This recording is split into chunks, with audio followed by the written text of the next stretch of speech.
मो चैनल संस्कृति एवं परंपरा को आमे हेनु 5 जण अरुआ अकता गुवाटे आण हो करिबा दूली बंदाण हाणिली लंगल मुंडा प्रथमे बंदई बड़ाम बुढ़ा हो गीत आसु जोड़ा जोड़ा डाहिरे बुणिली आसु ए गीत सरिले से गीत आसु हो कंठे बड़ा मणि बसु।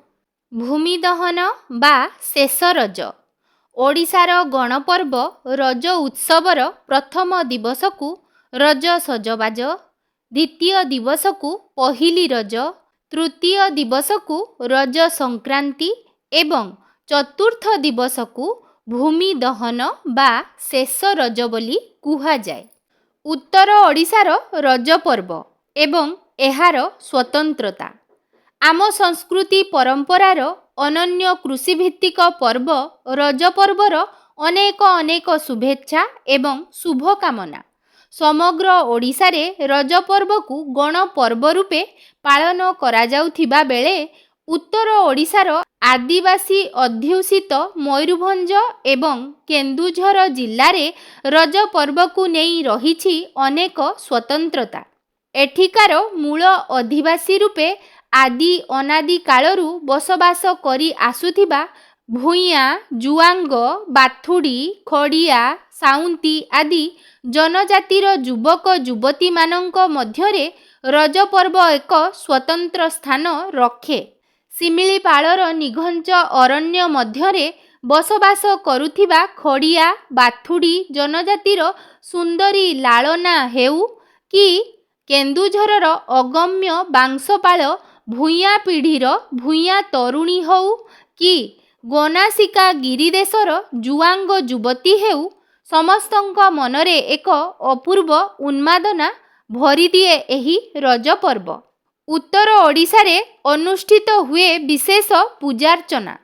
मयूरभंजर शक्तिपीठ भावे परिचित देवकुंडर अंबिका ठाकुराणी एवं एहाकु लागिथिबा विराट पाट ठाकुराणी पाखरे बाथुड़ी संप्रदायर लोकंक द्वारा विशेष पूजा अर्चना होइथाय। सेही भली केन्दुझरर माँ तारिणी ठाकुराणी, सीताबिंज और अन्यान्य शक्तिपीठरे स्वतंत्र नीति रे देहुरी माने पूजा करिथांती।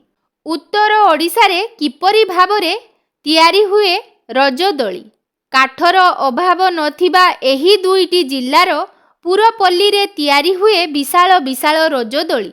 चक्री दोली, खाई दोली, पटा दोली आदि निर्माण करा जाइथाय। एहाकु ग्रामर किछि खास युवक माने निर्माण करिथांती। दोली निर्माणर पारिश्रमिक बाबदरे ग्रामवासी माने निज निज घरु पाचिला जामुकोली, आंब, पणस आदि भेटी दियंती दोली तियारी करिथिबा युवक मानंकु, जाहाकी एक विरल परंपरा।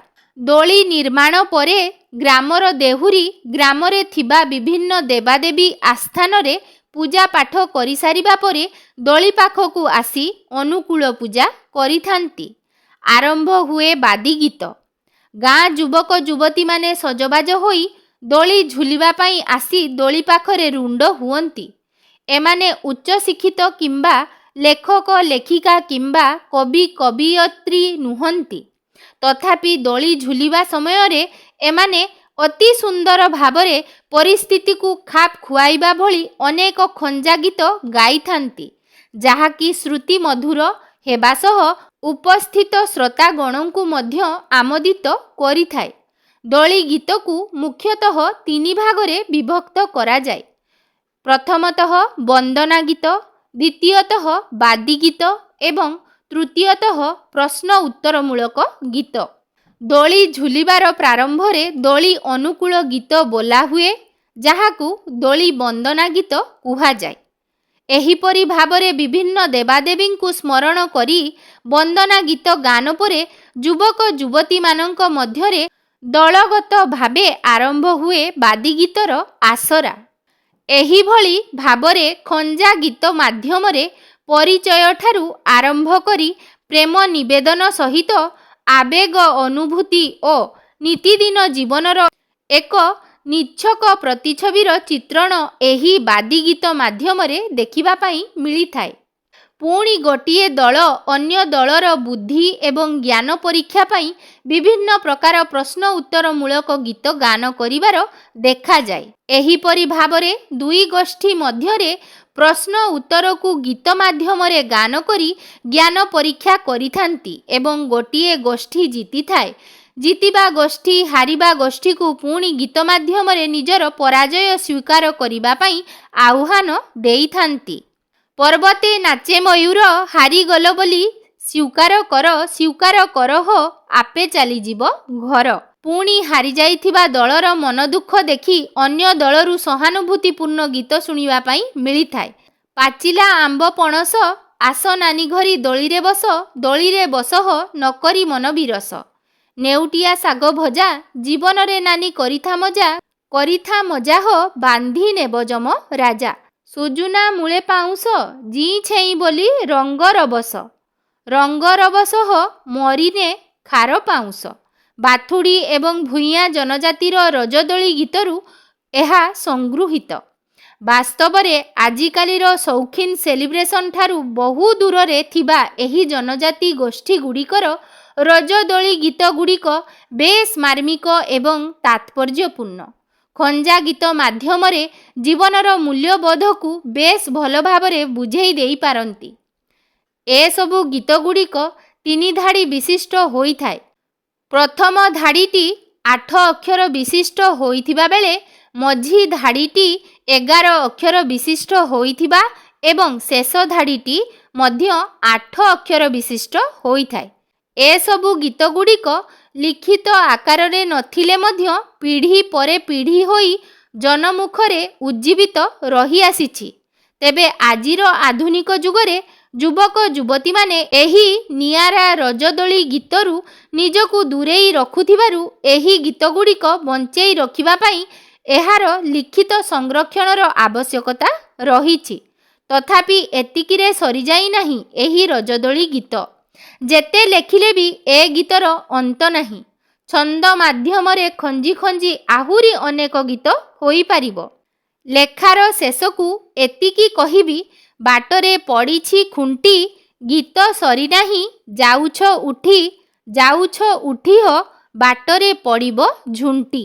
ତେବେ ଆଉ ଡେରି ନ କରି ପବିତ୍ର ଭୂମି ଦହନ ବା ଶେଷ ରଜର ପାବନ ଅବସରରେ ଆମେମାନେ କିପରି ଭାବରେ ସାଙ୍ଗସାଥୀମାନେ ସବୁ ଏକାଠି ସଜବାଜ ହୋଇ ରଜ ଗୀତକୁ ଅତି ଆନନ୍ଦ ଉଲ୍ଲାସର ସହିତ ଗାଇଥାଉ ଏବଂ ଛୋଟ ଛୋଟ ଝିଅମାନେ ସବୁ କିପରି ଭାବରେ ନାଲି ନାଲି ଅଳତା ଟିପି ଟିପି ଚନ୍ଦନରେ ସଜେଇ ହୋଇ ସୁନ୍ଦର ସୁନ୍ଦର ପୋଷାକ ପରିଧାନ କରି ନୃତ୍ୟ ପରିବେଷଣ କରିଥାନ୍ତି, ସେହି ଆନନ୍ଦମୟ ଦୃଶ୍ୟକୁ ଦେଖିବା ସହିତ ମହିଳାମାନେ କିପରି ଭାବରେ ଲୁଡୋ ପ୍ରତିଯୋଗିତା ଏବଂ ଶଙ୍ଖଫୁଙ୍କା ପ୍ରତିଯୋଗିତାରେ ଭାଗ ନେଇ ଓଡ଼ିଶାର ଗଣପର୍ବ ରଜପର୍ବର ଦିନଗୁଡ଼ିକୁ ଅତି ଆନନ୍ଦ ଉଲ୍ଲାସର ସହିତ ମନେଇଥାନ୍ତି ବା ପାଳନ କରିଥାନ୍ତି, ସେହି ଖୁସି ବା ଆନନ୍ଦର ଦୃଶ୍ୟଗୁଡ଼ିକୁ ଆମେମାନେ ମଧ୍ୟ ଆଗକୁ ଭିଡ଼ିଓ ମାଧ୍ୟମରେ ଦେଖିନେବା। ଚାଲନ୍ତୁ।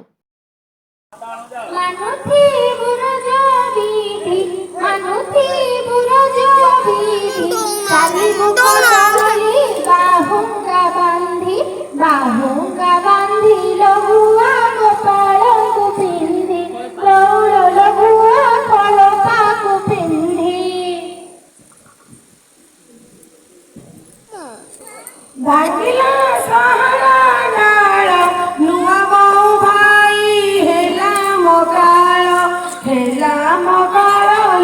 ମାରି ଦେଲା ଆଖିଧାର ବଉଳ ମାରି ଦେଲା ଆଖିଧାର। ଭୂମି ହେଲା ରଜବତୀ ମାଟିକି ହାଣିଲେ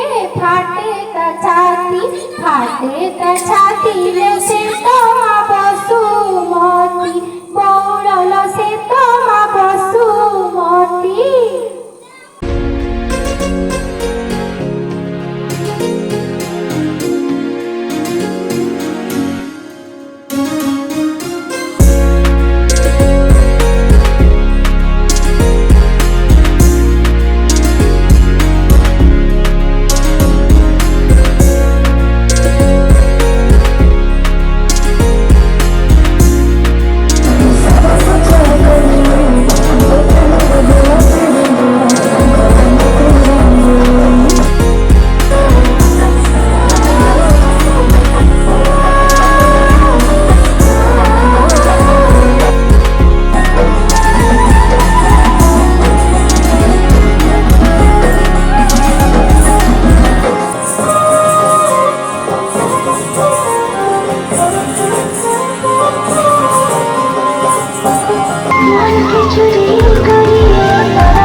8 5 13 8 8 12 12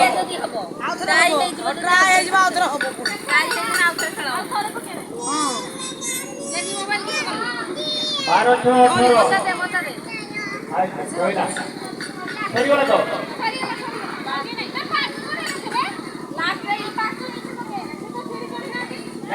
ପାଞ୍ଚ ତ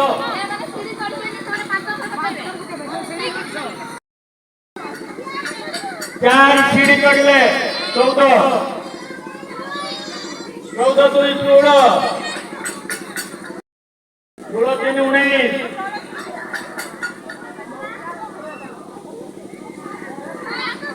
19 25